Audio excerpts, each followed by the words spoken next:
Welcome back into another edition of the Baltimore Ravens Blitz, and unofficially the Lamar Jackson show in Baltimore. The rookie first-round pick quarterback made his first start in place of an injured Joe Flacco last week against the Bengals. Really brought a spark, the spark a lot of people expected him to bring. He did it his way. The Ravens kind of reinvigorated their game plan a little bit to get him involved. Carried 27 times as a runner for 117 yards, completed 13 out of 19 passes for 150 yards, threw an interception. All in all, he did exactly what he needed to do to give the Ravens a shot, and they win this game, an important win to even their season record at 5-5, 24-21 over the Cincinnati Bengals. It's going to be really interesting to see moving forward, not only in Week 12 coming up, but beyond that, if Lamar Jackson is now the guy, and if he is the guy, how does the offensive game plan start to mesh and work around him? Certainly you can't see a scenario where it's viable where he carries 27 times each and every week. So is this a one-off thing, and does he settle more into a passer, an occasional runner? We'll see what happens there. Another storyline against Cincinnati, another rookie, Gus Edwards, runs for 115 yards and a touchdown. So you have a brand new looking backfield. Some might say just exactly what the Ravens needed to do coming out of their bye week. They made some changes and brought some excitement on that side of the ball, and they get a win out of it. Joe Flacco was injured with a hip last week. He's iffy again against the Raiders this week coming up. So John Harbaugh, his decision might be made for him once again. I will call it another must-win game for the Ravens against the Raiders.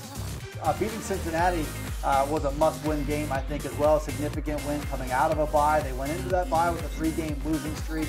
They snapped that. They're even their season record at 5-5. Right now, as things stand today, they're in the AFC playoffs if they were to start today. A shot of life for the offense. And still the Ravens with the third best scoring differential in the AFC at plus 56. Defense always formidable. If the offense is catching up, then the Ravens might have something here.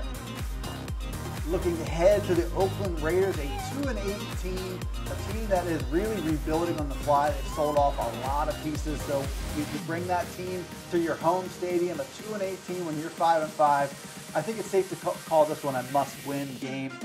Tight wins over the Browns and Cardinals this season. The Raiders beat the Cardinals last week. A game that they had to have, I think, to salvage any degree of respectability. So this is a franchise embroiled in dysfunction. They're getting ready for a move in Las Vegas. They bring in John Gruden. They bring in an aging roster. They sell off key pieces like Khalil Mack before the season, and Amari Cooper a couple weeks ago in a trade with Dallas. They've got the number 30 scoring offense in the league and the number 30 scoring defense in the league. So all in all, they're in position for the number 1 pick in the draft. I think the Ravens have a shot to keep pushing them down that path this week. Last week, the Raiders snapped a 5-game losing streak. They beat the Cardinals 23-21. Possibly the 2 worst teams in the NFL. In the end, Arizona led 14-7 early in that game. The wheels came off. They still led 21-20 deep into the fourth quarter. The Raiders engineered a field goal drive late. Daniel Carlson hit a 35-yard game-winning field goal after a long drive to set that up. It feels good to win again, John Gruden said after that game. And it's a good thing. There's a rough end-of-season schedule coming up beginning this week. There's a possibility here, as long as the Ravens take care of business, this Raiders team could be 2-14 by the end of the year.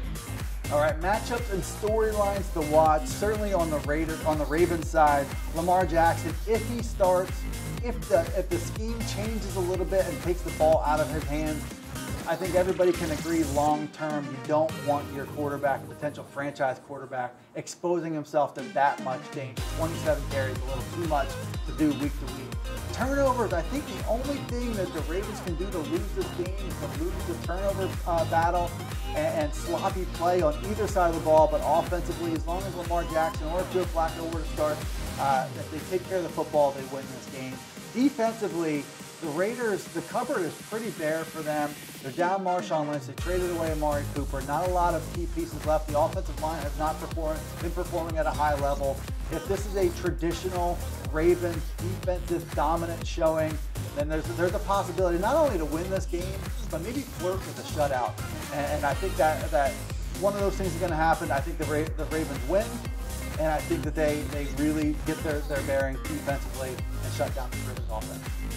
So the Ravens, as I mentioned, huge favorites in this game, 11-point favorites at home, and over under a 42.5. So if you do the quick math, Vegas Insider's not expecting a lot of Oakland Raiders points, and I think a lot of people would be pleased to see that happen. If the Ravens can get on track offensively, you could see a blowout here.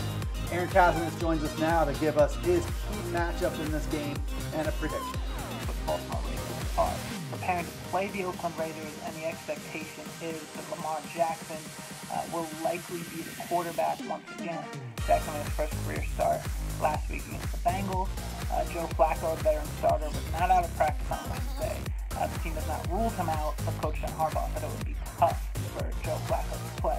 So if Jackson does suit up again, make his second career start, we'll see if the Ravens can either duplicate their success that they had last week against the Bengals. Jackson carried the ball 27 times, a record for quarterbacks in the Super Bowl era, and gained 117 yards. Or maybe the Ravens will try and air out a little bit more of Jackson. Jackson said this week that he knows he can throw. He expects to throw more. And the good thing that the Ravens can look at is that the Raiders have struggled against the pass this year. They give up 8.4 yards per pass attempt, the most in the NFL. Maybe that'll give Jackson a chance to air it out and have success through the air so it doesn't take such a beating on the ground. All right, thank you, Aaron. I'm going to call this one 28-10 in favor of the Ravens. I don't see a lot of Raiders points being scored, and I think the Ravens offense stays on track, and I think they push through here, get a key win, setting up another crucial stretch of games coming up. Join us on PennLive.com. You can always feel free to jump in the comments section below here. Give us your take on Ravens and Raiders this week coming up. Subscribe to the PennLive YouTube channel while you're at it. And until then, we'll see you next time on the Baltimore Ravens.